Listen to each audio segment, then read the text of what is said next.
여러분, 사람이 나이가 들어가면서 깨닫게 되는 여러 일들이 있습니다. 그 중에 하나가 뭐냐면 다 우리 인생에는 때가 있다라는 사실입니다. 나이가 어릴 때는 그렇게 어린 나이로 평생을 살아갈 것 같은 생각을 합니다. 하지만 나이가 점점 들어가면서 주변에 일어나는 여러 사건들을 보고요, 또 주변에 만나는 여러 사람들을 접하면서 사람은 누구나가 다 죽음의 때를 맞이하며 주어진 삶 속에서 때로는 기쁘고 때로는 흥하고 때로는 망하고 때로는 슬픔을 당하는 흥망성쇠의 때를 경험하게 된다는 사실을 깨닫게 됩니다. 우리는 그렇게 이 땅에 태어난 순간부터 어떻게 보면 정해진 때를 향해서 달려가고 있는 순례자라고 이야기를 할 수가 있습니다. 우리 이 땅의 주인이 아니라 어떻게 보면 나그네 된 삶을 살아가는 그런 존재이죠. 우리가 말하는 때에는 크게 두 가지로 나눌 수가 있습니다. 먼저는 우리가 예측할 수 있는 때입니다. 여러분, 신혼부부가 결혼을 해서 임신을 하게 되면 무엇을 예측합니까? 10달 후면 곧 아이가 세상에 나오겠구나라고 예측을 하죠. 또 자녀가 대학을 입학하게 되면 이 자녀가 이제 4년 있으면 아니면 5년 있으면 곧 졸업을 하겠구나, 그래서 좋은 직장을 가질 수 있겠구나라고 예측을 합니다. 요즘같이 낙엽이 떨어지기 시작하면 이제는 곧 추워지겠구나 하면서 겨울맞이를 우리가 준비하게 됩니다. 이렇게 우리는 일정한 사이클을 돌면서 예측 가능한 때를 기다리면서 인생을 살아갑니다. 하지만 우리가 그렇게 예측할 수 있는 때도 있지만 때로는 우리가 전혀 예측할 수 없는 때를 만나기도 합니다. 갑자기 건강했던 몸에 이상이 생기는 그런 때를 경험하죠. 또 그냥 순탄하게 살다가 어느 순간 주변의 사람들이 또는 내가 이런저런 사고를 당해서 고통을 당하기도 합니다. 또 잘 나갔던 사업인데 어느 순간 갑자기 내리막길을 걷는 그런 경우도 있죠. 우리는 그렇게 예측하지 못했던 어려운 때를 만나면요, 당하게 되어 있습니다. 또 깊은 절망에 빠져서 쉽게 헤어나오지 못하는 경우도 종종 있죠. 그러고 보면 우리 인생은 우리에게 주어진 예측할 수 있는 때와 때로는 예측할 수 없는 때를 어떻게 해석하고 어떻게 관리하느냐에 따라서 행복한 삶을 살지 아니면 그렇지 못한 삶을 살지를 말할 수 있을 것 같습니다. 오늘 우리가 읽은 본문도 바로 우리가 세상에 살면서 늘상 만나게 되는 때에 대한 말씀이 기록되어져 있습니다. 여러분, 전도서의 저자는 누굽니까? 우리가 잘 알고 있는 지혜의 왕 솔로몬이라고 이야기를 하죠. 이 솔로몬은 하나님으로부터 받은 지혜를 가지고 세상을 살아가면서 깨닫게 된 인생의 지혜를 전도서를 통해서 우리에게 전달해 주고 있습니다. 특별히 오늘 본문에서는 때, 시간에 대해서 말씀하고 있는데요, 그 첫 문장을 이렇게 시작하고 있습니다. 범사에 기한이 있고 천하만사가 다 때가 있나니.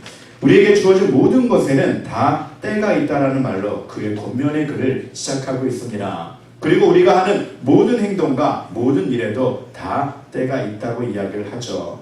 그 예를 본문 2절부터 8절까지 소개하고 있는데요, 2절부터 이어지는 말씀들을 훑어보면 우리가 이 세상에 살면서 대부분 겪게 되는 그런 때에 대한 내용을 다 담고 있습니다. 2절에서는 이 세상에 우리가 태어나게 된 때가 있는 것처럼 우리가 생을 마감하는 때가 분명히 있습니다. 또 4절 말씀처럼 우리가 울 때가 있는 것처럼 항상 울지만 않잖아요, 그렇죠? 때로는 웃을 때가 있습니다. 어쩔 때는 참 슬픔에 잠길 때도 있지만 때로는 또 우리가 춤을 추듯이 기뻐하는 그런 때도 분명히 있습니다.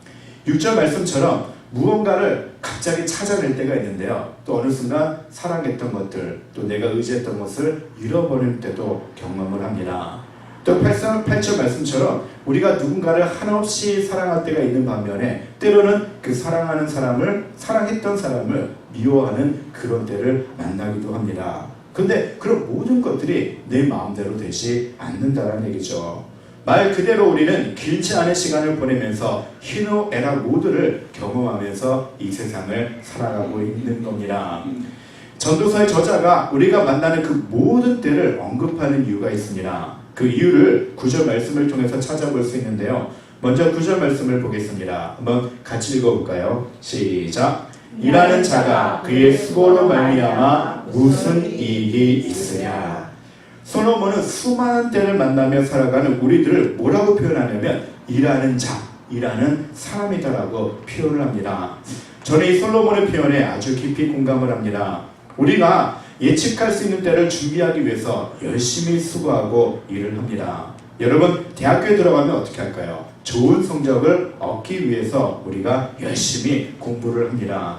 또 사업을 처음 시작하면 어떻습니까? 이 사업의 매출을 어떻게든지 올릴 수 있도록 잠을 쪼개면서까지 최선을 다해서 우리가 일을 하죠.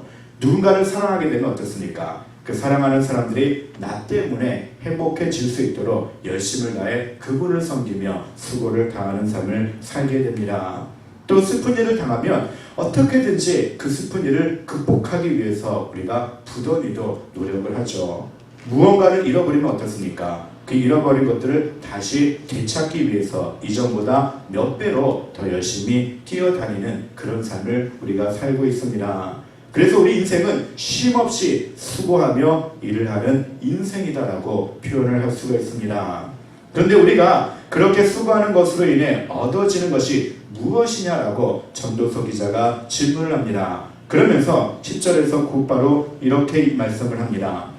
하나님이 인생들에게 노고를 주사 애쓰게 하신 것을 보았느니라. 여러분 보세요. 이 전도서의 말이 무슨 말이냐면 우리가 이 세상에서 힘을 들이면서 수고하는 모든 노고들이 다 하나님이 주시는 것이다라고 이야기를 합니다. 사람은 누구나가 다 때를 따라 살아가기 위해서 수고하고 일해야 하는 운명을 가지고 태어났다는 얘기죠. 어느 누구도 그냥 편안하게 살 수 있는 삶이 아니다라는 얘기입니다. 이는 최초의 인간인 아담이 선악과를 따먹은 후 하나님으로부터 심판을 받게 될 때부터 우리 모든 인간들에게 주어진 운명입니다. 아담과 하와가 선악과를 따먹은 후 하나님께서 뱀과 하와 그리고 아담에게 심판을 내리셨죠. 여러분, 그중 아담에게는 어떤 심판을 주셨습니까? 우리 창세기 3장 17절 후반부 말씀을 제가 읽어드릴게요. 땅은 너로 말미암아 저주를 받고 너는 내 평생에 수고하여야 그 소산을 얻으리라. 이게 바로 하나님이 아담에게 주셨던 심판입니다. 그리고 그 심판이 아담 이후로 태어난 모든 인간에게 주어진 동일한 운명으로 태어나게 된 거죠. 이렇게 우리는 이 땅에서 열심히 일하고 수고하여야만 결실의 때를 얻게 되는 운명을 가지고 태어나게 되었습니다. 그래서 전도서 기자가 우리 인생들에게 주어진 수고하는 일은 바로 하나님께서 우리에게 주신 것이다라고 표현을 하고 있는 겁니다. 우리는 그렇게 때로는 80평생, 때로는 90평생 그렇게 열심히 수고하며 주어진 시간들을 보내며 살아갑니다. 그런데 우리가 그렇게 수고하며 살아가는데 그렇게 수고해서 우리에게 주어진 이익이 과연 무엇일까요? 한번 여러분들의 삶을 되돌아보시기 바랍니다. 우리가 정말로 그동안 70평생, 80평생, 때로는 60평생, 50평생 정말로 하루도 허투루 보내지 않고 열심히 수고를 하며 살아왔습니다. 열심히 수고해서 자녀들 양육했습니다. 그런데 그 자녀들은 부모의 곁을 떠나서 자신의 길을 걸어갑니다. 나중에 사람은요, 결국은 자녀와도 떨어지는 그런 삶을 살 수밖에 없습니다. 열심히 수고해서 사업을 확장시키고 돈을 모았지만 하나님께서 예정하신 죽음의 때에 그 물질은 어떤 효력도 발휘하지 못하는 것을 경험하게 됩니다. 저희 어머니 친구분 중에 굉장히 돈에 대한 욕심이 많으셨던 분이 계셔요. 교회 권사님이심에도 불구하고 어린 시절에 너무나도 고생을 하셨기 때문에 그렇게 돈을 모으셨습니다. 근데 그분이 병에 걸리셔서 그냥 한 몇 개월 만에 돌아가셨는데요. 그 물질을 누구에게 줄 자녀도 없었어요. 근데 그것을 나중에 보니까 어마어마한 재산과 어마어마한 음식 이런 것들을 집안에 쌓아놓고 그 돌아가시는 모습을 보면서 참 인생이 더덥다라는 생각을 해본 적이 있습니다. 그렇게 우리는 그 물질로도 우리가 어떻게 할 수 없는 그런 마지막 삶을 준비할 수밖에 없습니다. 그래서 사람이 이 땅에서 일하는 수고는 물질적 유효함이라는 유익을 줄 수는 있습니다. 하지만 결국 우리의 삶에 다해 우리가 흙으로 돌아갈 때는 아무 소용이 없는 무용지물이 되고 말죠. 그래서 우리가 일하는 것에 대한 수고는 영속적 가치와 유익은 없는 거다라고 이야기를 할 수가 있습니다. 그러면 이쯤 되면 전도서 기자가 너무 지나치게 허무주의에 빠진 것이 아니냐라는 그런 반문을 하게 됩니다. 그런데 11절 이하의 말씀을 보면 전도서 기자는 반전의 이야기를 우리에게 제시해주고 있습니다. 먼저 11절 말씀 앞부분을 보니까 이렇게 기록되어 있네요. 하나님이 모든 것을 지으시되 때를 따라 아름답게 하셨고. 여기서 사용되어진 때라는 단어에 우리는 집중할 필요가 있습니다. 여기서 사용되어진 때라는 단어는 영어로는 time, 곧 시간을 의미하죠. 이 때에 대한 이해를 돕기 위해서 우리가 전도서 기자가 이 쓰여진 시기에 히브리 사람들이 가지고 있었던 시간의 개념에 대해서 우리가 한번 살펴보도록 하겠습니다. 여러분, 지금 우리가 사용하는 이 time, 시간의 개념에는 크게 두 가지가 있습니다. 그것은 그리스 시대 때부터 본격적으로 적용되어진 개념인데요. 그 첫 번째는 크로노스라는 그런 시간입니다. 크로노스는 크로니클에서 이제 파생이 되는데요. 바로 연대기적 시간을 의미합니다. 지나온 역사 속에서 기록되어진 사건들은 모두 이 크로노스의 시간을 거쳐온 사건에 대한 기록입니다. 그리고 지금 우리가 보내고 있는 2019년 11월의 시간이 바로 크로노스의 시간입니다. 그래서 크로노스의 시간은 우리가 일하지 않고 가만히 있어도 저절로 흘러가는 그런 시간을 의미합니다. 반면 크로노스와는 조금 다른 성격의 시간이 있는데요. 그것은 바로 카이로스라는 시간입니다. 이 카이로스는 원래 그리스 신화에 나오는 기회와 행운의 신을 의미하는데요. 제우스의 막내 아들이었던 카이로스는 이러한 외모를 지녔다라고 합니다. 한번 그림을 보세요. 이게 이제 카이로스 신의 그림인데요. 여러분, 이 그림을 보시면 앞머리는 어떻습니까? 머리카락이 풍성하게 나 있잖아요, 그렇죠? 하지만 뒷머리를 보시면 어떻게 되어 있어요? 뒷머리는 밋밋한 대머리 모양으로 되어 있습니다. 그리고 등을 보시면 날개가 달려 있고요. 또 그것도 모자라서 여러분 발목 쪽을 보세요. 발목 쪽을 봐도 거기에 날개가 달려있는 것을 보게 됩니다. 그리고 그림을 자세히 보시면 한 손에는 뭐가 달려있습니까? 한 손에는 저울이 달려져 있고요. 또 한 손에는 칼이 들려져 있습니다. 여러분, 이 그림이 주는 의미가 있어요. 어떤 의미냐면 앞머리가 풍성한 이유는 뭐냐면 기회가 있을 때 우리가 그 기회를 얼마든지 잡을 수 있다라고 합니다. 그런데 뒷머리가 대머리인 이유는 그 기회가 한번 지나가면 잡고 싶어도 밋밋해서 잡을 수 없을 만큼 한번 지나가면 기회를 잡을 수 없다는 얘기입니다. 또 날개가 등에뿐만이 아니라 두 발목에도 날개가 있는 이유는 뭘까요? 기회가 한번 지나가고 나면 너무 빨리 지나가서 그것을 우리가 다시 쫓아갈 수 없다는 사실을 의미합니다. 그렇다면 한 손에는 저울이 있고 한 손에는 날카로운 칼이 있는 이유가 뭘까요? 기회가 주어지면 날카로운 저울로 재는 것처럼 빨리 우리가 올바른 판단을 해야 된다는 얘기입니다. 그리고 날카로운 칼처럼 빨리 결단할 수 있을 때 우리가 그 기회와 행운을 잡을 수 있다는 의미로 바로 이 카이로스 신을 만들어낸 겁니다. 그런데 전통적으로 히브리인들에게 이해되어진 시간은 바로 이 크로노스가 아니라 카이로스의 시간을 의미를 합니다. 그래서 전도서 기자가 이야기하고 있는 이때는, 이 타임은 바로 카이로스의 시간을 의미하죠. 근데 그들은 이 카이로스 신을 믿었던 건 아니에요. 그들이 믿었던 건 누구냐면 바로 하나님이십니다. 히브리인들에게 이 카이로스의 시간은 어떤 거냐면 하나님께서 우리가 흘러가는 크로노스 시간 가운데 어느 순간 개입하셔서 우리가 원했던 것들, 또 우리를 통해서 일하고 싶은 것들을 현실화되는 시간을 바로 이들은 카이로스라고 믿고 있었던 겁니다.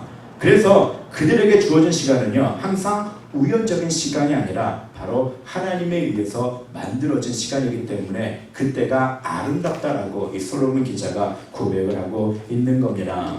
예를 들면 이스라엘 백성들에게는 유월절 시간이 그들에게는 카이로스의 시간이었던 겁니다. 다윗에게는 거인 골리앗을 무너뜨렸던 그 시간이 대표적인 카이로스의 시간이었던 거죠.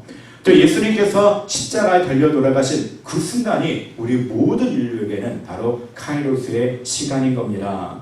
또 사도 바울이 다메섹 도상으로 가는 도중에 빛으로 오신 예수님을 만났던 그 시간, 그때가 바로 카이로스의 시간이었던 거죠. 그렇다면 오늘 본문의 저자인 솔로몬에게는 어떤 시간이 그에게 가장 기억에 남는 카이로스의 시간이었을까요? 바로 1000번제를 드린 후 하나님으로부터 모든 부귀영화 또 세상에 누구도 가질 수 없는 지혜를 가졌던 그 순간이 바로 카이로스의 시간이었던 겁니다. 솔로몬은 우리가 이 땅에 살면서 많은 수고를 하면서 이런저런 때를 만나게 되지만 그 때를 아름답게 하시는 분은 바로 창조주 하나님이시다라고 고백을 하고 있는 겁니다. 우리는 그렇게 평범하게 크로노스의 시간을 지나지만 때에 따라서 열매를 주시고 때에 따라서 우리의 삶에 개입해 주시며 그것을 현실화시키는 하나님이 계시기 때문에 그때가 아름답다라고 고백을 하고 있는 거죠. 11절 말씀의 개역 개정판은 하나님이 모든 것을 지으시되 때를 따라 아름답게 하셨거라고 기록되어져 있는데요. 이 말씀을 영어 성경으로 읽어보면 조금 더 이해가 쉬울 수가 있습니다. He has made everything beautiful in its time이다라고 이야기하고 있는데요. 하나님은 모든 것을 그의 때에 아름답게 만드셨다라고 합니다. 그러니까 우리가 세상에 살아감에 있어서 모든 것들은요 다 아름답게 만들어진 것이다라는 얘기죠. 그렇다면 우리가 지나는 시간들 속에 우리가 경험하는 태어날 때, 또 죽을 때, 울 때, 웃을 때, 슬퍼할 때, 춤출 때, 찾을 때, 잃을 때, 사랑할 때, 미워할 때 이런 모든 때가 아름답다라고 고백하는 이유가 과연 어디에 있을까요? 전도서 기자는 그 답을 11절 말씀 중반부에 제시해주고 있습니다. 또 사람들에게는 영원을 사모하는 마음을 주셨느니라. 우리는 다양한 때를 경험하면서 때로는 기쁘기도 하고 때로는 깊은 절망과 슬픔 속에 빠지기도 하지만 그 모든 때가 아름다운 이유는 뭐냐면 바로 우리가 그렇게 경험하는 모든 카이로스의 시간을 통해서 이 세상에 있는 것들은 유한한 것에 불과하구나. 우리가 의지할 분은 바로 창조주 하나님밖에 없구나. 그래서 우리가 죽어서 영원토록 하나님과 함께할 수 있구나라는 그런 마음, 영원을 사모하는 마음을 가지기 때문에 우리에게 주어진 모든 때가 아름답다라고 고백하고 있는 겁니다. 그럼에도 불구하고 우리는 분명 이 땅에서 기쁜 일만 가득했으면 좋겠다는 생각을 합니다. 이왕이면 좋은 일만 경험하면서 살고 싶어 하죠. 어느 누구도요 어떤 슬픈 일을 당할 때 그것을 즐기는 사람은 없습니다. 이왕이면 즐거운 일만 있었으면 좋겠어요. 그래서 우리가 하는 모든 일들마다 성공하기를 바라는 마음은 동일하게 갖고 있는 마음입니다. 우리가 하는 모든 수고마다 더 좋은 결과를 얻기를 우리는 항상 기대를 하죠. 여러분 지금까지 살아온 나날들을 한번 되돌아보시기 바랍니다. 모든 일들이 여러분이 정해놓은 때에 맞추어 결과를 얻어내셨나요? 그렇지 않죠. 자녀들 양육하다가 이쯤 되면 자녀가 좋은 배우자를 만나서 가정을 이룰 줄 알았는데 여러분이 정한 그때에 자녀가 결혼을 하는 경우는 거의 없었을 겁니다.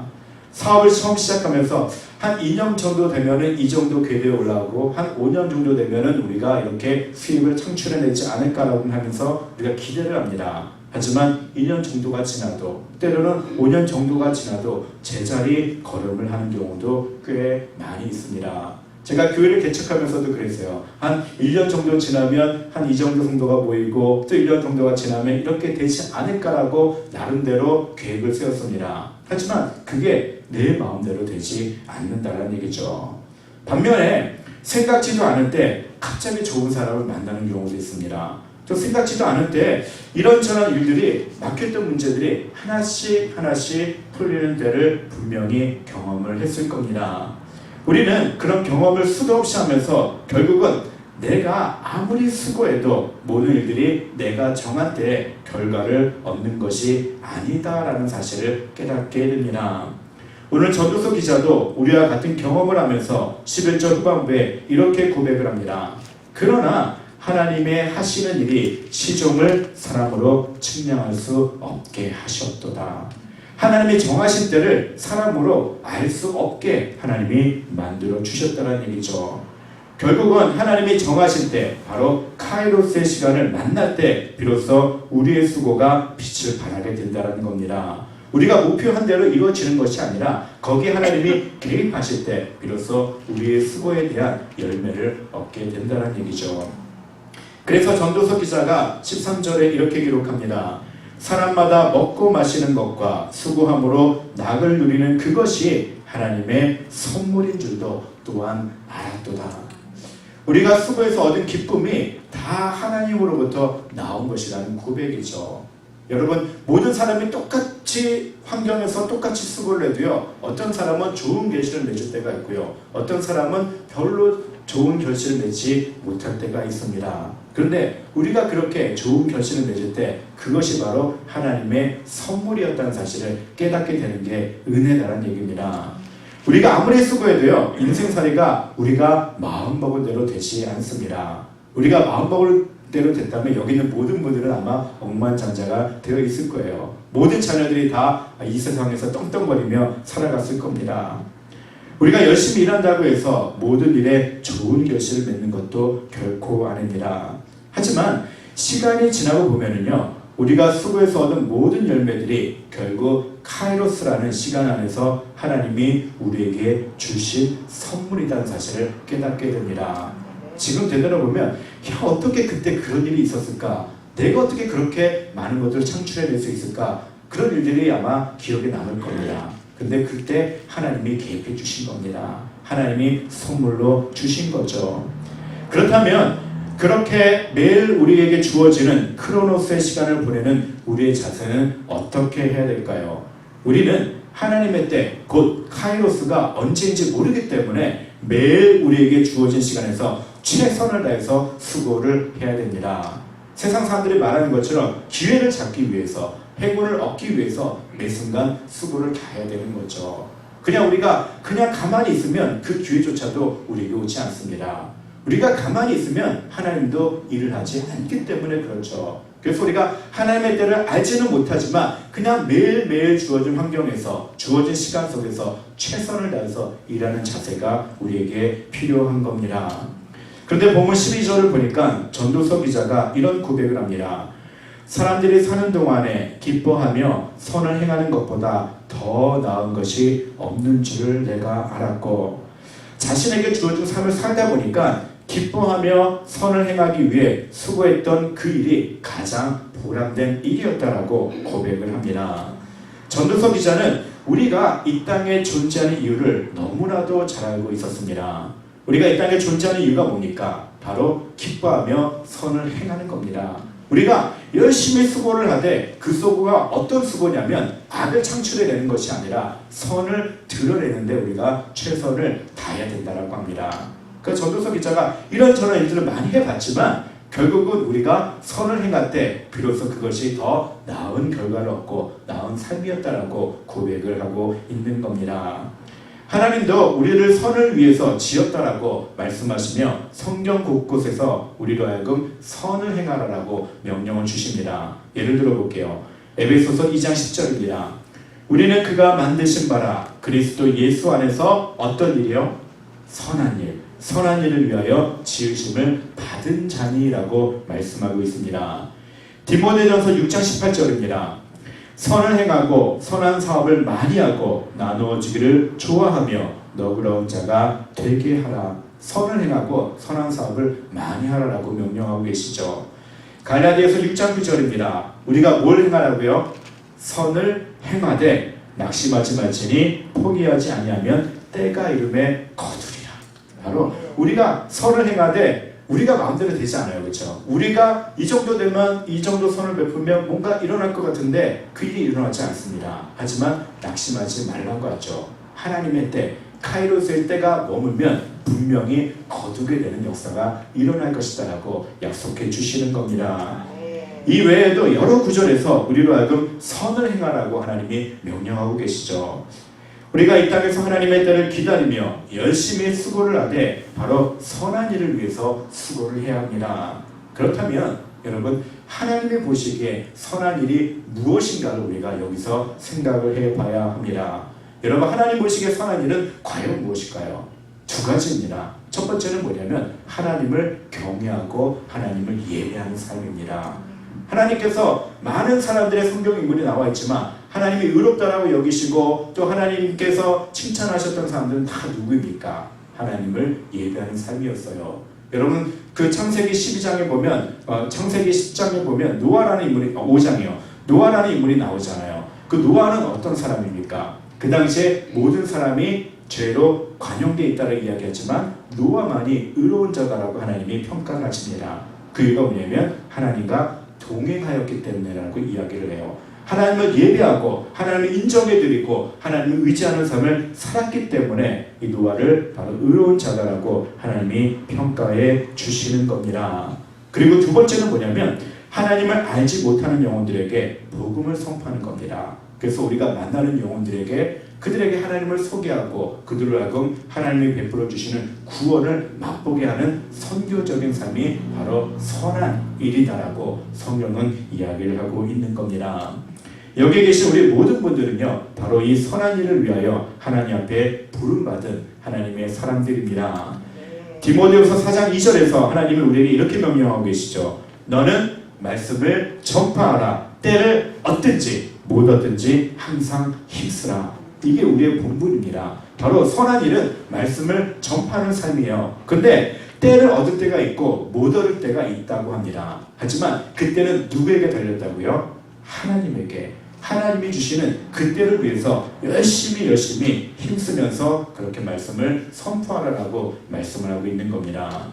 이 땅을 살아가는 우리에게 주어진 임무는 뭐냐면 때를 얻든지 못 얻든지 우리의 삶을 통해 하나님의 말씀을 드러내며 복음을 전하는 선교사적인 삶을 사는 것임을 여러분 꼭 기억하시기 바랍니다. 우리가 그렇게 선교사적인 삶을 살면 하나님이 정하신 카이로스 때에 하나님이 우리가 복음을 전한 그 영혼들을 구원하시는 놀라운 열매를 거두실 겁니다. 끊임없이 복음을 선포해도요 어떤 분들은 그 속도가 느린 경우가 있어요. 아무리 교회를 다니라고 그렇게 애쓰고 수고해도요 10년 동안 교회를 안 다니는 분들도 있습니다. 그런데요 우리가 그렇게 복음을 선포하고 기도로 심으면 언젠가는 그분이 하나님께로 돌아오더라고요. 저희 어머니 같은 경우가 그런 경우였고요. 또 제 주변에도 그런 분들이 참 많이 있습니다. 바로 우리는 그 하나님이 정하신 때를 위해서 할 수 있는 것은 최선을 다해서 그 영혼을 섬겨드리는 거죠. 전도서 기자도 우리에게 같은 이야기를 하고 있습니다. 오늘 본문의 결론 말씀인 14절 말씀을 보겠습니다. 하나님께서 행하시는 모든 것은 영원히 있을 것이라 그 위에 더할 수도 없고 그것에서 덜할 수도 없나니 하나님이 이같이 행하심은 사람들이 그의 앞에서 경외하게 하려 하심인 줄을 내가 알았도다. 우리가 수고하여 얻은 결실이 모두 하나님의 선물이라고 말하면서 하나님이 우리 인생에게 그 선물을 얻기 위하여 수고하게 하신 이유가 뭐냐면 결국은 하나님을 경외하게 하기 위해서라는 얘기입니다. 내가 아무리 잘나도요 내가 원하는 때 얻을 수가 없다는 얘기예요. 근데 그 위에 역사하시는 하나님이 개입하실 때 비로소 우리가 수고한 것에 대한 열매를 얻기 때문에 결국 우리가 누구를 의지하게 될까요? 하나님을 의지하게 하는 겁니다. 그래서 하나님께서 주신 모든 것들이 선물이다라고 이야기를 하는 거죠. 사랑하는 성도 여러분, 11월은 하나님 앞에 지나온 1년을 되돌아보며 감사를 전하는 감사의 달입니다. 올 한 해 동안 참 많은 일들을 경험을 하셨을 겁니다. 저도요 올 한 해는 유독 길게 느껴집니다. 정말 예기치 않았던 그런 사건들도 있고요. 또 예측했던 사건들도 있고 이런저런 경험들을 참 많이 했습니다. 그런데 그런 경험을 하면서 왜 나한테만 이런 일이 일어난다 하며 원망할 만큼 고통스러운 순간도 있었을 겁니다. 그래서 잠을 자면 그 순간이 떠오르기도 하는 그런 일도 있으실 겁니다. 또 반면에 오랫동안 마음에 품고 기도했던 일들이 하나씩 응답되는 행복한 순간들도 분명히 지나오셨을 겁니다. 그런데요 지금 되돌아보면 그렇게 고통스러웠던 시간들도 더할 수 없이 행복했던 경험들도 우리에게 무익했던 시간은 하나도 없었구나라는 사실을 깨닫게 됩니다. 그런 고통의 시간을 지나면서요 우리가 하나님을 더욱더 의지하게 되었기 때문에 그렇습니다. 또 하나님 앞에 내가 얼마나 교만한 사람이었는지를 깨닫기 때문에 그 고통의 순간도 우리에게는 유익한 순간이 되었던 거죠. 무언가 일이 잘 안 풀리는 일이 있다면 여러분 카이로스의 시간을 조용히 기다려 보시기 바랍니다. 아직 하나님의 때가 되지 않았구나라고 생각해보며 결국엔 하나님께서 정하신 가장 좋은 때에 이 모든 문제를 위해서 역사해 주심을 여러분 꼭 경험하시기 바랍니다. 하나님은요 하나님이 정하신 그때 가장 아름답게 우리에게 선물로 주시는 분이신 것을 꼭 믿으시기 바랍니다. 그리고 마지막으로 전도서 기자가 고백한 12절 말씀을 한번 깊이 마음에 새기셨으면 좋겠습니다. 우리 다 같이 한번 마음을 열어서 읽어볼게요. 사람들이 사는 동안에 기뻐하며 선을 행하는 것보다 더 나은 것이 없는 줄을 내가 알았고, 이 세상에서 가장 좋은 삶, 더 나은 삶, 더 베러 삶이 뭐냐면, 라이프가 뭐냐면 바로 선을 행하는 삶이다라고 분명히 이야기하고 있습니다. 이 말씀을 통해서 하나님 앞에 우리가 이런 결단을 드리셨으면 합니다. 하나님, 내일부터 어김없이 주어진 일주일의 크로노스 시간을 지나면서 제가 하나님을 의지하면서 살아가겠습니다. 제게 카이로스의 시간을, 카이로스의 역사를 나타내 달라고 여러분 기도하십시오. 그래서 막혀있던 문제들이 하나씩 풀리고 그동안 기도했던 일들에 대한 응답을 내려달라고 하나님 앞에 기도하시기 바랍니다. 하나님은 주고 싶으신데 우리가 기도하지 않기 때문에 얻지 못하는 일들이 너무나도 많이 있기 때문에 그렇습니다. 그리고 내가 하는 모든 수고에 대한 열매를 맺게 하시는 하나님의 선물에 감사하시기 바랍니다. 뜻하지 않았던 그런 좋은 일들이 생겼다면 이것이 하나님의 선물이었구나 하면서 감사하시기 바랍니다. 또 우리에게 선한 일을 할 시간들이 그렇게 많지 않다는 것을 여러분 자각하셔야 돼요. 우리에게 남은 인생이 그게 길지 않습니다. 그렇죠? 저도 이렇게 50을 살아오면서 어떻게 여기까지 왔지 않은데 여러분들은 더 빨리 느끼실 겁니다. 되돌아보면 저도 지금까지 살아온 날들보다 앞으로 살아야 될 날들이 더 짧은 거죠. 100살까지 못 살 것 같으니까 얼마 남지 않았더라고요. 근데 50평생 살아왔는데 내가 얼마나 선한 일을 하면서 살았는지를 되돌아보니까 그렇게 많은 것들을 하나님께 올려드리지 못했다는 마음이 들어와서 한 주간 동안 하나님 앞에 회개하는 시간을 가졌습니다. 우리에게 이렇게 주어진 시간이 많지가 않아요.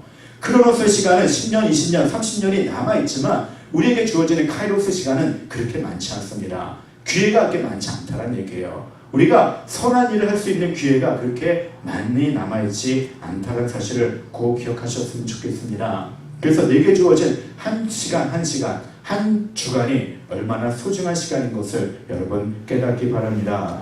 그래서 이번 한 주간도 하나님 원망과 불평이 아닌 감사와 기쁨으로 선한 일을 하겠다라고 여러분 결단하시기 바랍니다. 하나님 저를 통해서 예배를 받아주시고 저를 통해서 영광을 받아주시고 또 저를 통해서 제가 만나는 사람들이 하나님을 알게 도와주시옵소서. 그래서 내가 만나는 사람들에게 복음을 선포하며 한 영혼이라도 구원할 수 있는 그런 역사를 나를 통해서 일으켜 달라고 여러분 기도하시기 바랍니다. 우리가 그렇게 선한 일을 할 때 하나님이 역사를 하시고 우리 삶이 보람된 삶이요 우리가 영혼 속에서 하나님을 깊이 만나게 되는 축복을 얻으실 줄 믿습니다.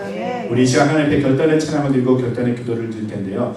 가사를 잘 생각하시면서 찬양하시기 바랍니다. 나 주님의 길을 갑니다. 하나님의 부르심을 따라서 주님의 얼굴을 구합니다. 나를 사랑해 달라고 하나님 앞에 간절히 바라는 마음으로 찬양하겠습니다.